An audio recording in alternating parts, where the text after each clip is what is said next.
Implementasi Astacita yang digaungkan Presiden Prabowo Subianto semakin mengakar dalam setiap sektor pemerintahan. Salah satu fokus utama adalah rekrutmen aparatur sipil negara atau ASN, yang objektivitas dan integritasnya dijaga secara ketat. Menteri Pendayagunaan Aparatur Negara dan Reformasi Birokrasi, Rini Widiantini, menegaskan bahwa seleksi kompetensi dasar atau SKD dilaksanakan secara transparan dan objektif untuk menghasilkan kader ASN yang kompeten dan profesional. Rini meninjau pelaksanaan SKD Sekolah Kedinasan di Kantor Regional 3 Badan Kepegawaian Negara Bandung, Jawa Barat. Ia menekankan bahwa proses seleksi ini sejalan dengan arahan Presiden, khususnya dalam penguatan pembangunan sumber daya manusia dan percepatan reformasi birokrasi.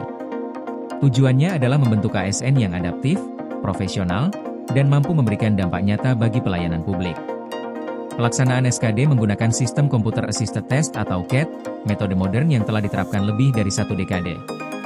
Sistem ini memungkinkan penilaian secara real-time dan menutup celah praktik curang, termasuk penggunaan joki atau nepotisme.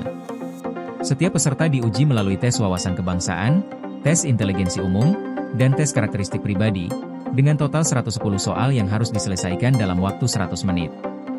Tahun ini, 1.559 peserta mengikuti SKD Sekolah Kedinasan di Bandung.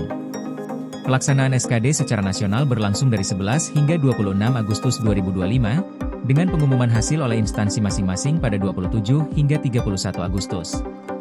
Seleksi lanjutan dijadwalkan 15 hingga 16 September, dan pengumuman kelulusan akhir dilakukan pada 7 hingga 18 September 2025. Pemerintah membuka seleksi untuk 7 sekolah kedinasan dengan total kebutuhan 3.252 CPNS. Rini menegaskan, Kementerian Pan-RB terus memperkuat sinergi dengan seluruh instansi untuk mencetak ASN yang berintegritas tinggi dan siap mengabdi.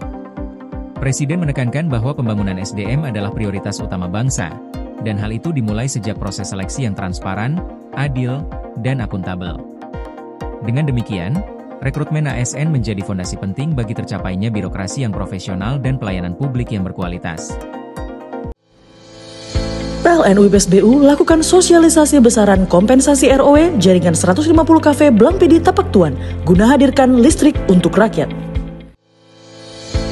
UP2B Kaltimra, pastikan keandalan listrik untuk rakyat melalui strategi operasi adaptif dan skema pertahanan sistem.